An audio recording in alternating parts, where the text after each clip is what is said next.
Party ఆఫీసుల గురించి జగన్మోహన్ రెడ్డి గారు చాలా ఆవేదన ఆందోళన బాధపడుతూ ఉన్నారు. ఒక్కసారి ఆయన ముఖ్యమంత్రి అయిన తర్వాత మొట్టమొదటి స్పీచ్ లో ఏదైతే ప్రజావేదిక, అది ప్రజల సొమ్ముతో కట్టిన వేదిక, అది ప్రజల కోసం ఏర్పాటు చేసిన వేదిక, ఆ వేదిక నారా చంద్రబాబు నాయుడు గారు కట్టాలి కాబట్టి అది కోల్చాలనే ఉద్దేశంతో ఆయన మాట్లాడిన మాటలు ఒక్కసారి చూసుకుంటే ఇవాళ ఆయన ఆఫీసులు పగలగొట్టిన దానికి కానీ లేదా ఆఫీసులు నోటీస్ ఇచ్చిన దానికి కానీ సమాధానం దొరుకు. ఇవాళ మిగతా ఆఫీసుల గురించి నాకు తెలియదు కానీ మంగళగిరిలో కట్టిన ఆయన కేంద్ర కార్యాలయం రాజధానికి దారి లేకుండా చేయటానికి కుట్ర పని అక్కడ ఏర్పాటు చేస్తున్నాడు ఆయన.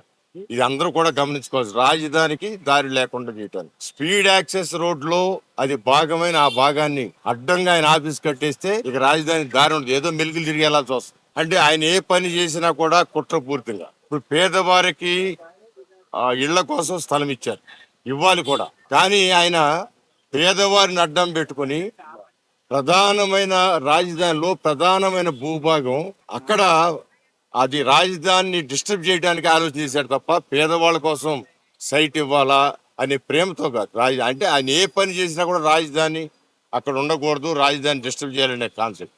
దాన్ని మేము వ్యతిరేకిస్తా ఉన్నాం. ఇవాళ రాజధాని అనేది రాష్ట్రానికి తల లాంటిది. ఎక్కడైనా తల లేకుండా మొండి పరిపాలించడం చూసారా? లేదా తల లేకుండా ఒక మనిషి జీవన విధానం ఏమైనా ఉంటుందా? ఇవన్నీ కూడా ఆలోచించుకోవాల్సిన అవసరం. ఇవాళ ఒక రాజధాని పని చేసుకునే వాళ్ళకి పని, చదువుకునే పిల్లలకి చదువులు అవకాశాలు పెంచుద్ది, చదువులు పూర్తయిన పిల్లలకు ఉద్యోగాలు ఇస్తుంది, చిన్న చిన్న వ్యాపారాలు పెద్ద వ్యాపారాలు చేసిన వాళ్ళకి అవకాశాలు ఇస్తుంది. ఒక రాజధాని ఇవాళ ఏ రాష్ట్రంలో అయినా రాజధాని ఆ రాష్ట్రాన్ని అంతా బతికిస్తాం. ఇవాళ తెలంగాణ మొత్తం కూడా ఏదైనా సంక్షేమ కార్యక్రమాలు చేస్తున్నారంటే హైదరాబాద్లో వచ్చే రాబడుతూనే, అదేవిధంగా బెంగళూరు అయినా అలాంటి రాజధాని ఏర్పాటు చేసుకోవాలని చెప్పి ఎంతో మంది త్యాగ ఫలితంగా ఏర్పడిన రాజధాని చెడగొట్టడానికి కుట్రపూరితంగానే ఆయన నిర్మాణాలు చేపట్టే. దాన్ని ప్రజలందరూ కూడా గమనించాలని కోరుతా ఉన్నారు. ఏదైనా ఆయన నిన్న మొన్న ట్రోల్ అవుతా ఉంది. ఒక ముఖ్యమంత్రి స్థాయి అయినా పర్మిషన్ తీసుకోకుండా కడితే అంటే పేదవాడికి ఒక రూలా, ముఖ్యమంత్రి ఒక రూలా అన్నారు. ఇవాళ ఆయన అన్నమాట ఆయనకే వచ్చేస్తుంది. ఇవన్నీ కూడా దృష్టిలో పెట్టి ప్రజలందరూ కూడా గమనించాలి. ఏదేమైనా కూడా సంక్షేమ కార్యక్రమాల్లో ముందుండే విధంగా, రాష్ట్రానికి ఆదాయం పెంచే విధంగా, ఇటు అభివృద్ధి సంక్షేమాన్ని రెండు కళ్ళుగా తీసుకుని పరిపాలన సాగిస్తున్నారు నారా చంద్రబాబు నాయుడు గారు. ఆయన ఎప్పుడు కూడా నిరంతరం సంక్షేమం రెండు కళ్ళు లాంటివి, రెండు కుడి భుజం ఎడభుజం లాంటివి. అందువలన ఆయన యొక్క పరిపాలన అందరికీ మేలు జరుగుతాయని ఆశాభావంతో మేమందరూ కూడా ఉన్నాం.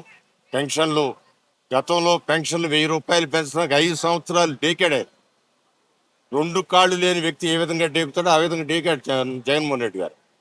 ఇవాళ ఒకే సంతకంతో 1000 రూపాయలు తక్షణమే 3000 నుంచి 4000 చేసిన ఘనత నారా చంద్రబాబు నాయుడు. గతంలో 200 నుంచి 2000 చేశాడు ఆయన.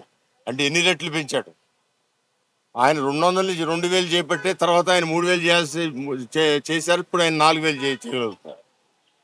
అందువల్ల ఆయనకి అందరూ కూడా కులాలు మతాలు చూడకుండా, లేకపోతే వర్కింగ్ సెక్షన్ ఉద్యోగస్తులని చూడకుండా అందరూ కూడా 65% పైగా ఫస్ట్ టైం ఈ భారతదేశంలో 65% ఓట్లతో గెలుపొందడం అంటే ఇంతమటికి ఏ పార్టీల వల్ల కాలేదు. ఓన్లీ చంద్రబాబు గారు, పవన్ కళ్యాణ్, బీజేపీ కూటమి వల్ల మాత్రమే సాధ్యమైంది.